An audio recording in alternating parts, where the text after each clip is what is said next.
Baik, sekarang Bapak lanjutkan terkait dengan instrumen penelitian. Nah, ini penting sekali instrumen ini buat kalian ya, nanti sebagai alat untuk mengolah data ya, seperti itu. Jadi harus dibuat untuk atau sebagai pengumpul data ya. Jadi harus ada instrumen penelitian seperti itu. Nah, pengertian instrumen adalah istilah umum yang digunakan peneliti untuk perangkat pengukuran. Nah, jadi adalah secara sederhananya bahwa instrumen itu adalah alat ukur, baik itu berupa survei, tes, ya, atau kuesioner, ya, dan lain-lain. Instrumen penelitian adalah pengacu pada serangkaian alat pengukuran, nah, misalnya kuesioner atau skala. Nah, jadi di sini kalau yang menggunakan deskriptif itu menggunakan kuesioner. Nah, kuesioner itu menggunakan skala. Ada yang skala Likert ya, yang 1 sampai 5 atau rating scale 1 sampai 3, 1 sampai 4. Nah, itu adalah rating scale ya. Yang dirancang untuk mendapatkan data tentang topik yang menarik. Nah, jadi dalam penelitian itu ada instrumen ya untuk mendapatkan data-data ya tentang topik ya, dari penelitian kalian.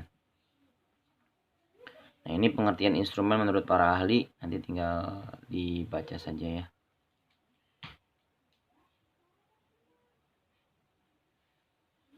Berikutnya proses pembuatan instrumen. Jadi sebuah instrumen itu ada proses yang harus kalian tentukan. Dari mulai teori, kisi-kisi sampai kepada instrumen penelitian. Nah, jadi disinilah kalian dalam membuat instrumen itu harus betul-betul sesuaikan dengan teori. Contoh kalau kalian mau membuat instrumen tentang passing bawah bola voli. Nah, kalian harus tahu dulu teorinya. Dari situ tentukan kisi-kisinya, baru dibuatlah instrumen penelitian. Nah, instrumen tersebut yang sudah kalian buat itu tidak langsung digunakan untuk ambil data, tapi harus diuji coba terlebih dahulu. Apakah validitasnya dan reliabilitasnya tinggi atau rendah atau sedang ya, atau mungkin tidak layak ya instrumen yang kalian gunakan. Jadi harus diuji coba dulu. Diuji cobanya itu ke tingkatan yang sama. Contoh kalau kalian meneliti di tingkatan SMP, nah berarti uji cobanya itu tidak boleh ke SMP tempat kalian penelitian. Jadi harus ke SMP yang lain. Cuman satu strata ya, artinya satu ini sama gitu ininya tingkatannya gitu. Itu untuk uji cobanya. Nanti di situ diolah datanya ya, dikonsultasikan dengan ahli. Misalnya kalau kalian bola voli ya ke ahli bola voli, kalau sepak bola ke ahli sepak bola. Ya, baik itu dosen, pelatih maupun guru penjas ya. Jadi harus ganjil dalam memvalidasi itu. Oke. Jadi harus ada expert judgment ya, orang yang ahli di bidangnya. Seperti itu baru nanti diketahui nilai reliabilitasnya, nilai keajegannya. Oh, ternyata instrumen yang kita buat ini sesuai ya, seperti itu. Untuk dijadikan sebagai sebuah instrumen penelitian. Nah, nanti baru divalidasi oleh ahli. Tadi ya ada guru, ada pelatih, dan ahli bola volinya. Bentuk instrumen penelitian ada yang sifatnya kuesioner, ya itu penelitian yang angket ya, seperti itu. Ada yang terstruktur dan tidak struktur. Jadi kalau yang terstruktur itu betul-betul dari mulai yang pertanyaan susah, pernyataan sedang, rendah, sedang ke sulit. Tapi kalau yang tidak struktur itu digabung ya begitu. Kuesioner yang salah akan menyebabkan hasil penelitian juga salah. Nah, makanya dalam membuat kuesioner itu harus juga konsultasikan dengan dosen pembimbing dan dosen ahli ya, atau orang-orang yang ahli di bidang pembuatan kuesioner. Ya, ini biasanya digunakan untuk penelitian survei ya. Begitu. Nah, oleh karena itu kuesioner yang dirancang harus valid, reliable, dan tidak boleh palsu sehingga data yang dikumpulkan dapat memvalidasi penelitian. Nah, ini pentingnya kalian harus bimbingan ya terus dengan pembimbing sama dosen ahli di bidang kuesioner. Nah, biasanya di orang-orang psikologi nih yang untuk angket-angket seperti ini ya, kayak motivasi, minat, terus apalagi tanggung jawab, percaya diri. Nah, ini kalian nanti angketnya itu atau kuesioner itu harus dikonsultasikan dengan orang psikologi, dosen psikologi maksudnya, sama dosen pembimbing ya. Ada wawancara. Nah, di sini instrumen pengukuran atau yang dikenal sebagai kuesioner lisan. Ini melibatkan proses di mana peneliti mengumpulkan informasi dari responden melalui interaksi verbal. Nah, biasanya ini digunakan oleh orang-orang kualitatif ya, secara langsung, secara lisan. Nah, kalau yang observasi juga sama, tapi hanya melihat perilaku saja, situasi individu diamati dan dicatat. Jadi tidak ada interaksi ya secara verbal, hanya mengamati saja. Nah, ini ada DFGD ya, Focus Group Discussion, itu adalah kelompok diskusi kelompok terfokus. Misal kalau kalian mau membuat sebuah produk ya, produk penelitian lah. Nah, ini kalian mengumpulkan dulu nih orang-orang yang memang concern di bidang tersebut ya. Misalnya kalau kalian mau membuat produk pembelajaran passing bawah gitu kan. Jadi kalian bikin model-modelnya, model-model pembelajarannya dari model 1, misalnya apa namanya, petunjuknya, cara melakukan, nah, bikin produk lah. Nah, itu kalian harus mengumpulkan guru-guru penjas sama pelatih ya, dan dosen. Jadi kalian kumpulkan untuk memberikan penguatan terhadap apa produk yang akan kalian buat, seperti itu. Terus berikutnya ada yang eksperimen ya. Eksperimen ini jenis pengumpulan data ini berlangsung dalam penelitian sains murni dan terapan. Di sini para peneliti melakukan beberapa percobaan dalam pengaturan laboratorium. Nah, jadi eksperimen ini kalian lakukan adanya treatment ya. Setelah tadi instrumen divalidasi dan reliabilitasnya sudah ada, baru dibuat untuk pengumpulan data penelitian. Nah, kalau kita kan laboratoriumnya di sekolah ya, seperti itu. Jadi kalian tinggal ke sekolah untuk melakukan uji coba metode, uji coba model pembelajaran ya, atau uji coba yang lain. Intinya adanya keinginan dari kalian untuk menguji variabel X untuk meningkatkan variabel Y. Itu adalah eksperimen. Oke. Nah, ini contoh ya, ini untuk instrumen angket atau kuesioner. Ini ada mata pelajaran, ada kelas, hari tanggal. Jadi kalian nggak apa-apa nggak menggunakan nama siswa juga nggak masalah ya. Yang penting sudah ada, ini sudah cukup ya. Nah, di sini ada petunjuknya bagaimana cara mengisinya, seperti itu. Oke. Ya, terus ada keterangan pilihan jawaban, sangat tidak setuju, ragu-ragu, setuju, sangat setuju. Nah, ini kalian bisa dilihat ya, di sini ada pilihan jawaban 1 2 3 4 5. Nah, dalam membuat angket itu ada prosesnya yang harus kalian lakukan ya, seperti itu. Ini contoh ya, contoh angket yang sudah Bapak sampaikan juga di grup Classroom, udah Bapak sebar ya. Nah, jadi seperti itu. Jadi kalian tinggal lihat aja deh untuk pembuatan angket. Sudah Bapak kirim ke Google Classroom semua. Ini contoh angket. Nah, dalam membuat angket itu harus ada yang namanya favorable dan unfavorable. Favorable itu ada pertanyaan atau pernyataan positif. Unfavorable itu pernyataan negatif. Ya, seperti itu. Jadi jangan positif semua, jadi harus ada yang negatifnya, mau 5 pernyataan atau 2 pernyataan ya, seperti itu. Terus jumlah kuesioner atau jumlah angket ya jangan terlalu banyak lah menurut Bapak, karena nanti akan boring ya, jenuh buat si samplingnya gitu.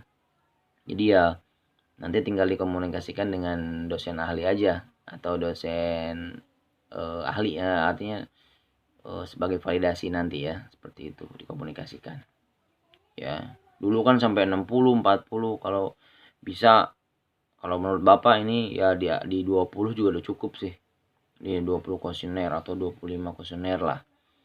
Jadi kalau banyak-banyak nanti malah boring si sampling yang checklistnya seperti itu. Nah, ini contoh instrumen praktek sudah Bapak share juga di Google Classroom ya. Jadi kalian tinggal lihat aja di situ. Kalau ada pertanyaan silahkan diajukan. Terima kasih. Oke. Langsung ya, berikutnya ini terkait dengan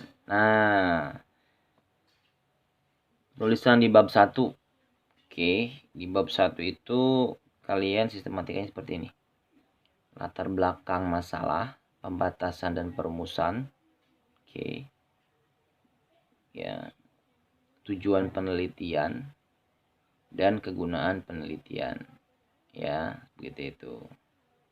Nah, nanti kalian dalam membuat bab 1 2 3 jangan dibagi-bagi ya. Jadi langsung aja di bab 1 2 3 itu dalam satu file gitu. Nanti Bapak akan berikan contoh-contoh bagaimana membuat penomoran halaman dan lain sebagainya gitu.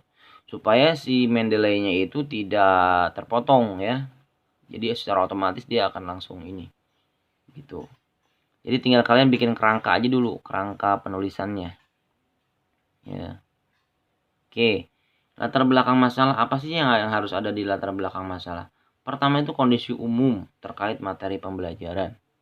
Ya, kondisi umum dulu kalian jelaskan. Contoh bahwa pembelajaran penjas misalnya. Jadi jangan langsung masuk ke pembelajaran yang kalian teliti ya, tapi lebih kepada pembelajaran penjas itu. Jadi seperti itu, pentingnya penjas dan lain sebagainya ya. Tapi dari bahasa kalian sendiri. Oke.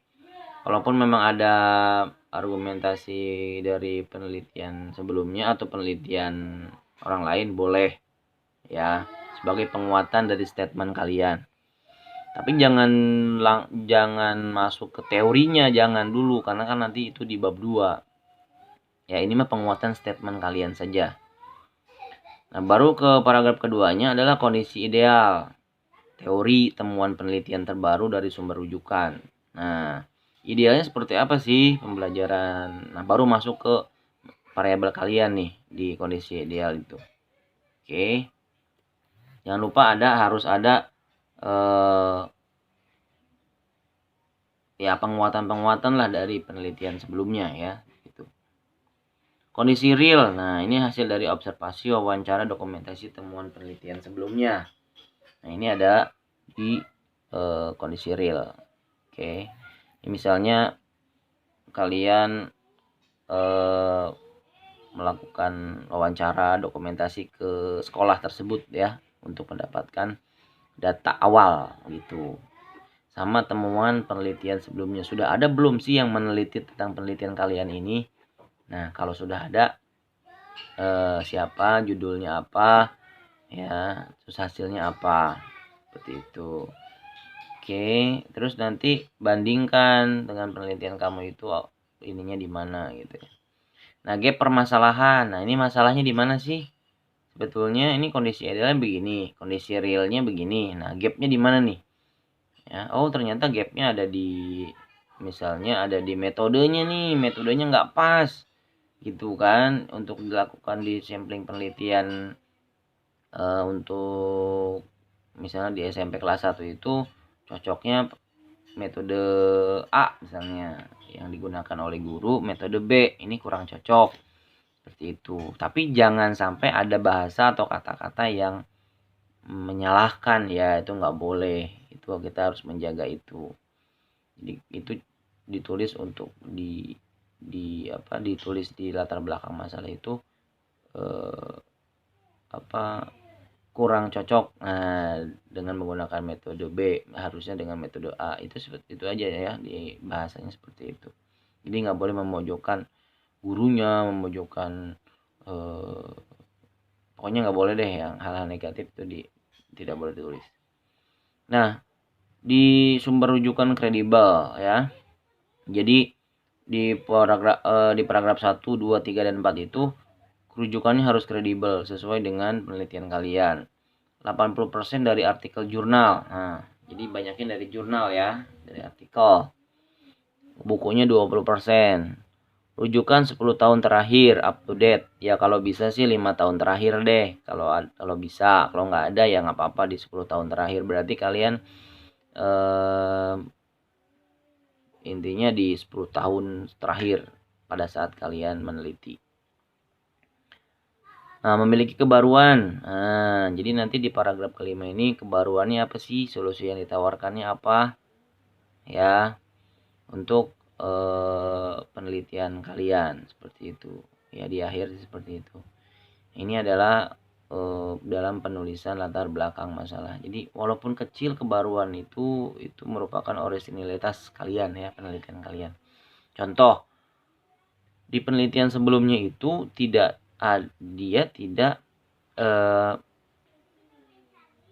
misalnya tidak dengan menggunakan media audiovisual misalnya. Ya, judulnya sama, misalnya terkait dengan pengaruh metode cooperative learning ya terhadap pembelajaran passing bawah. Udah gitu aja. Ya. Nah, kalau kamu itu bedanya apa? Bedanya dengan menggunakan media audio visual. Nah, seperti itu. Itu adalah perbedaannya. Oke. Nah, berikutnya pembatasan dan perumusan masalah. Pembatasan itu merupakan kemukakan ya. Pembatasan masalah kemukakan variabel yang diambil, variabel bebas dan variabel terikatnya apa. Judul penelitian ditulis ulang dalam pembatasan masalah. Jadi dalam pembatasan masalah itu variabel X-nya apa, variabel Y-nya apa. Nah, setelah itu ditulis ulang kembali judulnya. Itu pembatasan masalah. Perumusan masalah adalah disesuaikan dengan variabel. Kalau variabel bebasnya 1, maka perumusan masalahnya 1. Ditulis dengan kalimat pertanyaan. Apakah, adakah, bagaimana, dan lain-lain. Tujuan penelitian dalam tujuan penelitian disesuaikan dengan perumusan masalah. Apabila perumusannya 1, maka tujuan penelitiannya 1. Penulisannya dengan diawali kalimat untuk mengetahui apa ya, disesuaikan dengan penelitian kalian. Kegunaan penelitian. Nah, dalam penulisan kegunaan dimaksudkan bahwa penelitian ini berguna bagi guru seperti apa, bagi siswa, dan bagi peneliti. Kemukakan kegunaannya. Oke, itu saja yang bisa Bapak sampaikan. Mudah-mudahan bermanfaat buat kalian semua. Apabila ada pertanyaan yang kurang paham dan ingin ditanyakan, silakan chat dengan Bapak di grup ya maupun pribadi. Japri lah gitu, boleh. Terima kasih. Minggu depan kita ketemu ya. Terima kasih. Assalamualaikum warahmatullahi wabarakatuh.